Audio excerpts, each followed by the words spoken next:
Fred, why does your shirt smell like perfume? What are you talking about?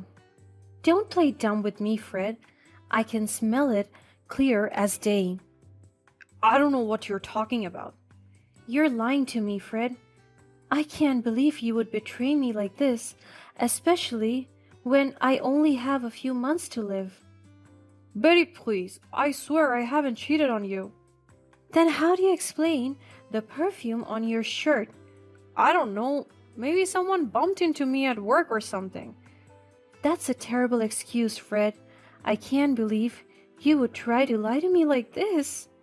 I'm not lying, Betty. I love you and would never do anything to hurt you. I don't know if I can believe you anymore, Fred. This is just too much for me to handle right now. Hi there. My name is Betty, and I'm here to share my story with you. I was in my 60s when I found out that I only had 6 months left to live. It came as a shock, to say the least. I had always been relatively healthy, so the news hit me like a ton of bricks. It turned out that I had a tumor in my lungs and was too advanced to be treated.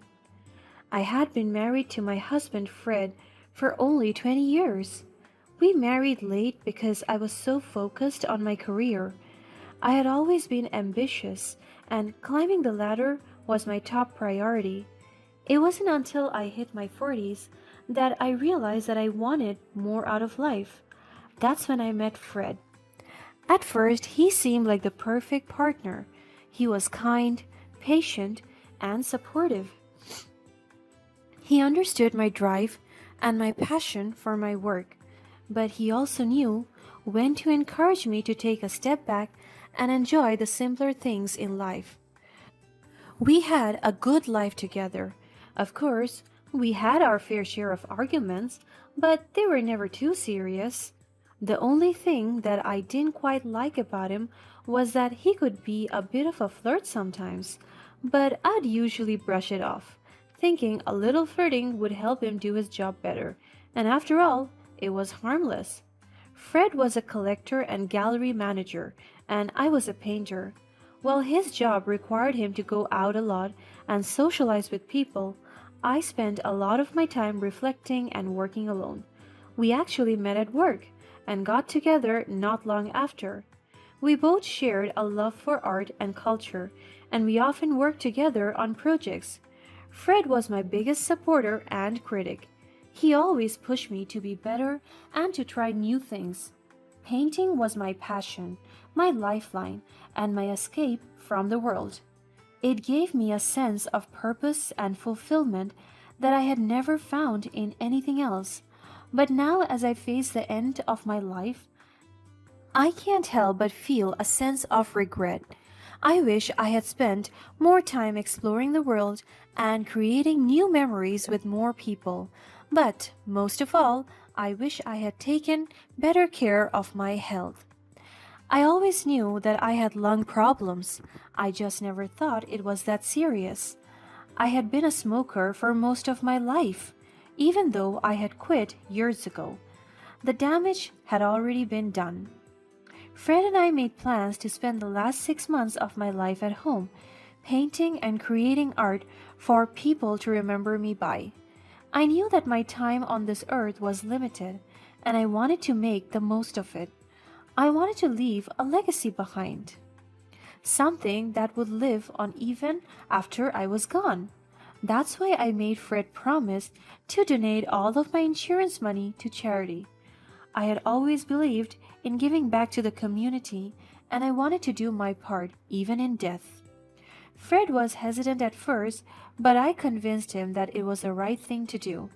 I spent hours researching different charities and organizations, trying to find the ones that aligned with my values and beliefs. In the end, I settled on a few that I felt were doing important work. Everything was so beautiful and bittersweet, but only for the first 2 weeks. After that, Fred started to spend less and less time at home. I wondered if that was just the way he coped with the bad news. Maybe he needed some time alone to process everything. But as the days turned into weeks, I couldn't help but feel like something was off. Fred was always vague about where he was going or what he was doing. He would come home late, smelling of alcohol, and would barely say a word to me. I tried to talk to him about it, but he would always brush me off, saying that he was just busy with work or that he needed some time to himself. One day, I smelled a strange perfume on his shirt, and we got into a big fight. Fred, why does your shirt smell like perfume? What are you talking about? Don't play dumb with me, Fred. I can smell it clear as day. I don't know what you're talking about. You're lying to me, Fred. I can't believe you would betray me like this, especially when I only have a few months left to live. Betty, please, I swear I haven't cheated on you. Then how do you explain the perfume on your shirt? I don't know, maybe somebody bumped into me at work or something. That's a terrible excuse, Fred. I can't believe you would try to lie to me like this. I'm not lying, Betty. I love you and would never do anything to hurt you. I don't know if I can believe you anymore, Fred. This is too much for me to handle right now. Despite the fact that he kept denying it at all costs, my gut feeling was telling me something else, and I was devastated. It wasn't even about the perfume anymore. It was about everything else. The way he would come home late or treat me like a burden in his life. The only thing in my mind was, how could he do this to me? Especially now, when I needed him more than ever. We argued for hours, and I cried until I had no more tears left. After that, Fred tried to make it up to me by buying me flowers every day and cooking romantic dinners for me. He would hold my hand and tell me how much he loved me and how sorry he was for how he had made me feel. I was still hurt, but couldn't shake off the bad feeling. I couldn't help but wonder if he was only doing these things to make himself feel better or if he was truly remorseful. But I didn't want to spend the last months of my life worrying about nonsense. I decided to try and let go of my anger and focus on the good moments we had left together. As the days went by, I found myself spending more and more time working on my last painting collection. It was my final masterpiece, and I poured all of my emotions into it. The more I worked on it, the more I knew it was something special. And then something incredible happened. I found a very wealthy and well-known art collector who would love to purchase my last painting collection, which would result in an enormous payout. It was the news I had been waiting for, the validation I had always wanted for my work. I knew it was something that would make Fred proud, but for some reason, I didn't tell him right away. I still had doubts about him, and I didn't know if I could trust him with something so important. The thought of him taking advantage of me or my work made me feel sick to my stomach. Soon I realized that my gut feeling was spot on. That day I decided to meet up with the art collector.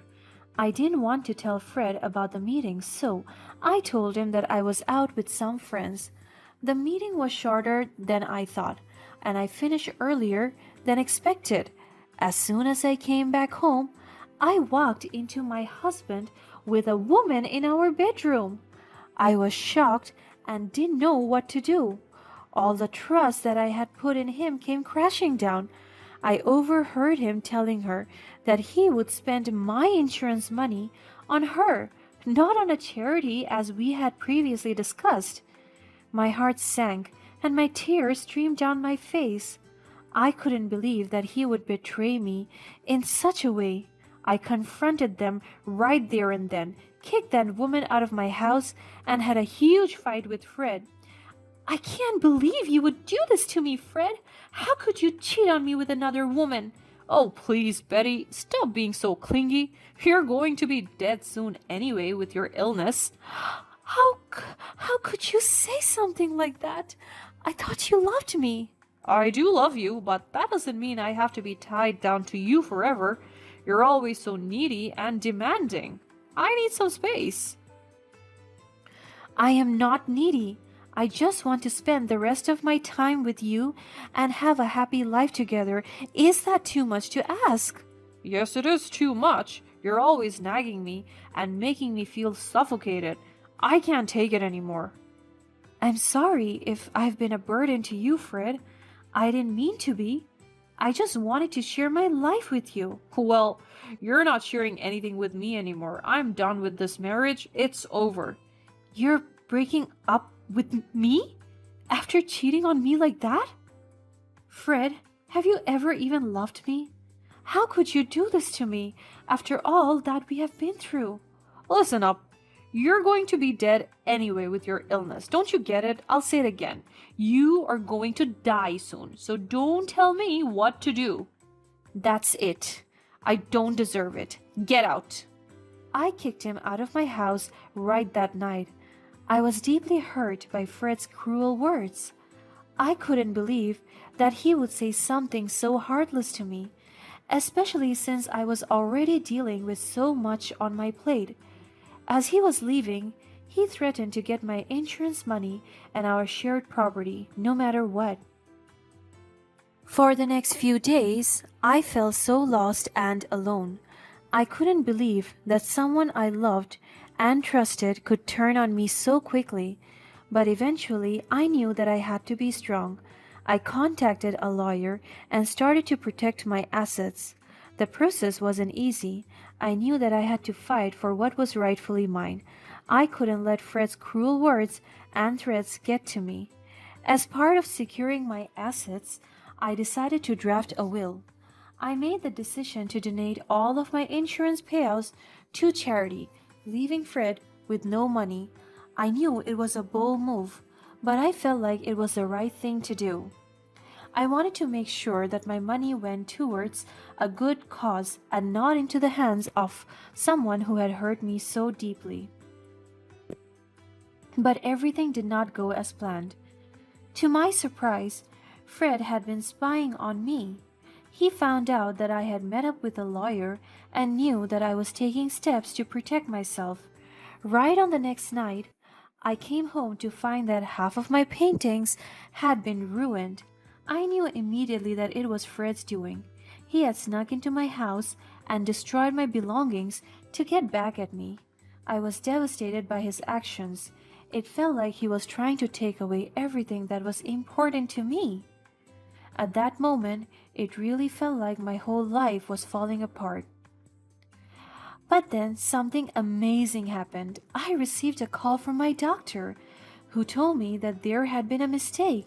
He had mistaken my test results for another patient's, and I didn't have a tumor after all. Instead, I had a lung disease that was treatable with medication. I was overjoyed by the news. It felt like a weight had been lifted off my shoulder. I had been so worried about my health and my future, and now I knew that I had a path forward. It was then that I finally gained back the strength to continue my fight against the man I once loved. I decided to sue my husband for the destruction of my paintings. It was a difficult decision to make, but I knew that I needed to stand up for myself and for my art. In the end, I won a larger amount of money than the value of the paintings themselves. It was a small victory, but it was a victory nonetheless. I then called the collector who had expressed interest in my paintings. I explained what had happened and offered to sell the rest of the paintings to him. He was sympathetic to my situation and agreed to buy the remaining paintings. It was a bittersweet moment for me. On the one hand, I was glad to have found a buyer who really appreciated my work. On the other hand, it was a reminder of what had been lost. I decided to use the money from the sale of my painting to start a new project, something to give back to the community that I had always wanted. This was when the hospital where I got wrongly diagnosed come in. I was still upset about the mistake, and I knew that the consequences could have been severe if I had decided to sue them. However, I didn't want to focus on the negative. I wanted to use this experience as an opportunity to do something positive with my life. Instead of suing the hospital, I decided to approach them with a different proposal, an opportunity for them to participate in my charity project. I had been working on helping children with cancer, and I thought that the hospital could be a great partner. They had the resources and the expertise to help me make a real difference in the lives of these children. After some negotiation, the hospital agreed to participate in my charity project. They would provide funding, resources, and support to help me achieve my goals. With the success of my charity project and the sale of my paintings, my life had taken a positive turn. I was feeling fulfilled and happy, and I knew that I had made the right decisions. But there was still one more consequence of my husband's action that I had not anticipated. I had not expected the amount of backlash that my husband would face after the news of what he had done became public. It was all over the news, and the people were outraged. His employer was not immune to the backlash, and he lost his job as a result. To be honest, I did feel bad for him, but I knew that I had to focus on the positive and move forward. Now I'm living my best life without my husband and his dirty tricks. I am doing what I love, and I'm making a difference in the world. I have made new friends and have found a sense of purpose. My life is full of joy and happiness, and I'm grateful for all of the opportunities that have come my way.